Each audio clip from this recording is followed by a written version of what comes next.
Assalamualaikum warahmatullahi wabarakatuh. Alhamdulillahirabbil alamin.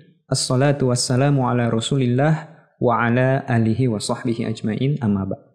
Segala puji bagi Allah, Tuhan semesta alam, atas semua nikmat dan karunia-Nya. Pada kesempatan kali ini, Pak Diki bisa di sini, bisa hadir bersama antum semua untuk membawakan sebuah materi di tema yang ke-7, yaitu mengenai kepemimpinan. Pemimpin adalah idolaku. Sholawat serta salam semoga tercurah kepada Nabi Muhammad SAW, kepada keluarganya, kepada sahabatnya, dan kepada kita semua umatnya, yang insya Allah kita semua tetap istiqomah memegang teguh ajaran agama ini hingga akhir hayat kita, insya Allah. Nah, anak-anakku, Pak Diki kali ini di sini akan menjelaskan bagaimana caranya kita berpidato yang benar dan menarik, karena pidato adalah salah satu kemampuan yang harus dimiliki oleh seorang pemimpin. Bagaimana caranya kita mempengaruhi massa, mempengaruhi orang-orang untuk melakukan sesuatu sesuai dengan tujuan kita, yang tentunya tujuan kita itu harus terikat dengan hukum syara, harus karena perintah dari Allah Subhanahu wa taala, agar banyak orang nantinya bisa melakukan perbuatan yang baik di jalan yang benar tentunya. Baik, Pak Diki akan masuk ke dalam materi, yaitu bagaimana caranya berpidato yang baik dan menarik. Nah, tentunya antum semua tahu ya bahwa salah satu figur orang yang memiliki kemampuan berpidato yang baik selain Nabi Muhammad SAW, Pak Diki ingin bercerita tentang Umar bin Khattab. Bagaimana ketika beliau dilantik menjadi seorang khalifah, seorang pemimpin dalam sebuah negara gitu ya, sebagai seorang pemimpin, ketika Abu Bakar kemudian meminta menunjuk Umar bin Khattab untuk menggantikan beliau. Umar bin Khattab di dalam sebuah pidatonya, beliau sangat rendah hati sekali, beliau sangat tidak sombong, kemudian memegang teguh setiap ucapannya ketika dia dilantik, sampai akhir hayatnya itu semua dia pegang teguh dan dia jalankan dan dia pertanggungjawabkan. Seperti dalam sebuah pidato, dia berkata, "Ya Allah, saya ini sungguh keras, kasar, maka lunakkanlah hatiku. Ya Allah, saya sangat lemah, maka berilah saya kekuatan. Ya Allah, saya ini kikir, jadikanlah saya orang yang dermawan." Dari sepenggal pidato tersebut kita bisa mengambil hikmah yang luar biasa, bahwa seorang pemimpin sebuah negara, beliau begitu rendah hati, tidak sombong, dan beliau sungguh-sungguh memegang amanah-amanah yang sudah dia pikul dan dia laksanakan hingga akhir hayatnya. Nah, itulah pemimpin yang harusnya atau yang harus dia lakukan adalah seperti itu.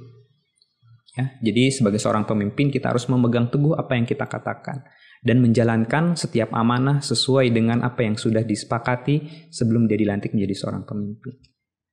Nah, dari pidato itu membuat masyarakat pada waktu itu begitu terenyuh dan meyakini betul bahwa apa yang dikatakan Umar pada saat itu, apa yang disampaikannya pada saat itu ternyata terbukti betul. Sampai orang-orang pada saat itu meyakini betul Umar bin Khattab adalah seorang pemimpin yang amanah, yang memegang teguh kata-katanya.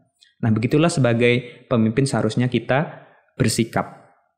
Nah, lalu bagaimana caranya ketika menyampaikan sebuah pidato ini, kita bisa menyampaikan pidato dengan baik dan menarik.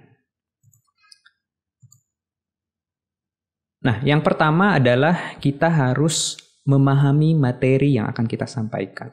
Tentunya sebelum kita naik ke atas mimbar, kita harus menguasai dulu materi apa yang akan kita sampaikan. Sehingga nanti ketika di atas mimbar, kita betul-betul menyampaikannya dengan baik, dengan tenang, dengan suara yang enak, penguasaan emosi yang stabil, sehingga orang-orang yang mendengarkan bisa nyaman menikmati apa yang kita sampaikan, sehingga mereka terbawa suasana untuk mengikuti apa yang kita sampaikan. Oleh karena itu, penguasaan materi menjadi poin yang sangat penting yang harus kita lakukan. Selanjutnya, Awali dengan senyuman. Nah, tentunya ketika kita berbicara dengan senyum dan dengan cemberut atau marah, pasti punya dampak yang berbeda. Ketika kita bicara dengan senyum, Assalamualaikum warahmatullahi wabarakatuh.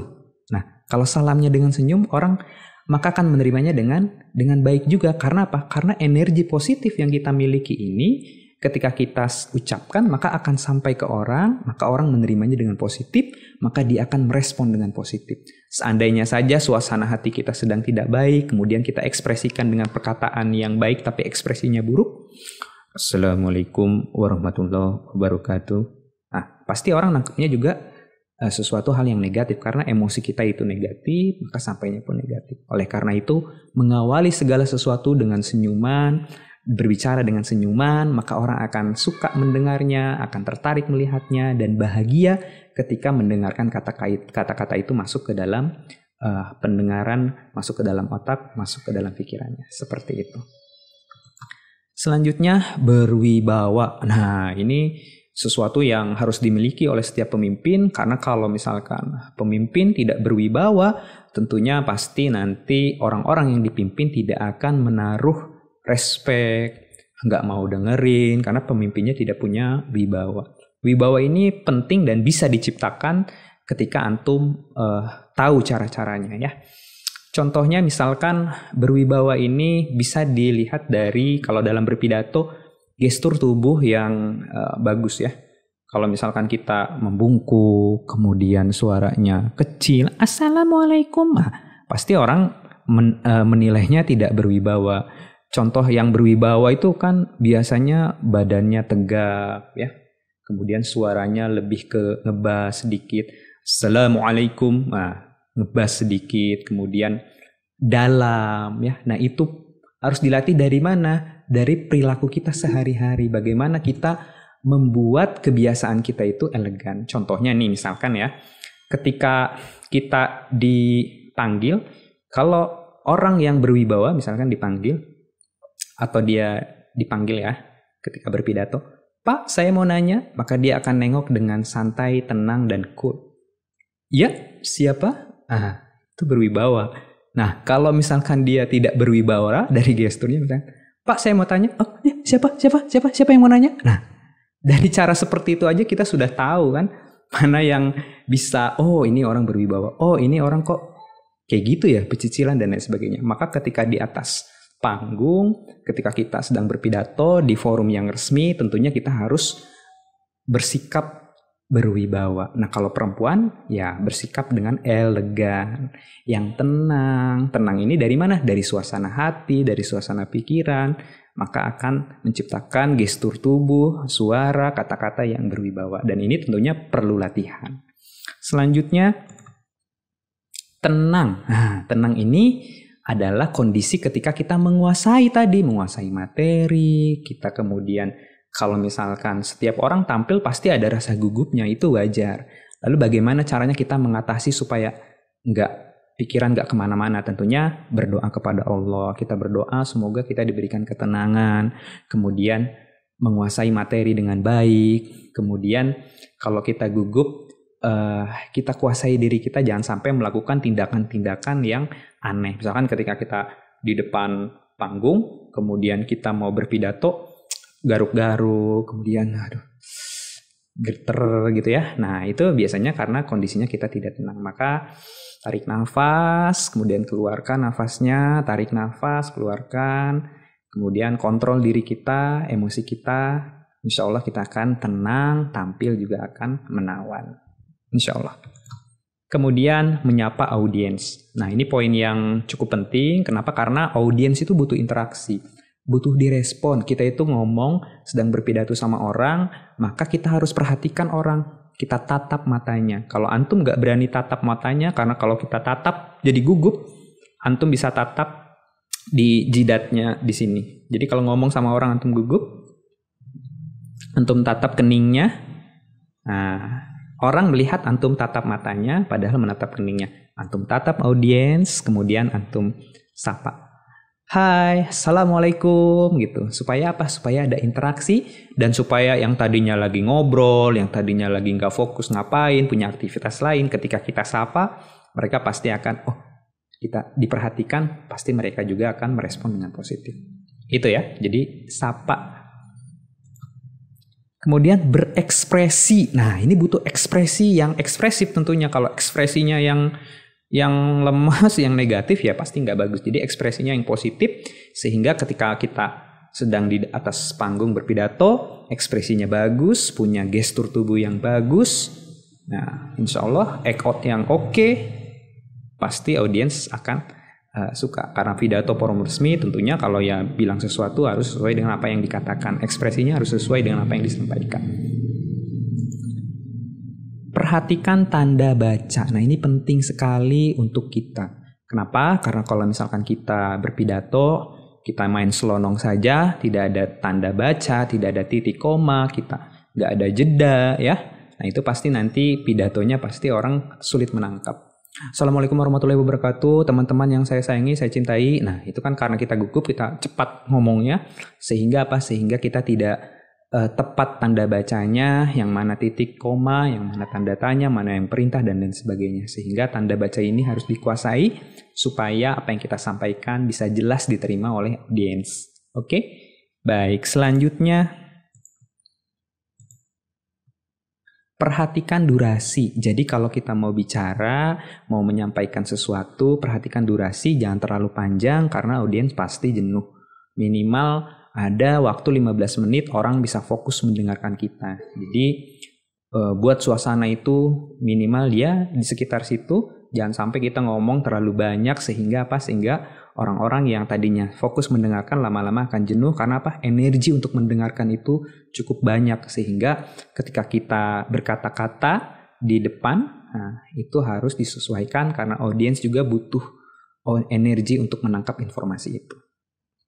Oke, selanjutnya suara keras dan lantang. Kalau kita berpidato di depan orang, kemudian suara kita kecil, suara kita tidak lantang, maka audiens menangkap informasi tidak akan bisa mendengar dengan baik. Makanya beberapa orang yang memiliki suara yang mantap ketika berpidato, maka dia akan menggelegar di seluruh dunia, akan terdengar. Contohnya siapa? Bung Karno. Bagaimana dia berapi-api, lantang suaranya, berani, tegas. Maka apa?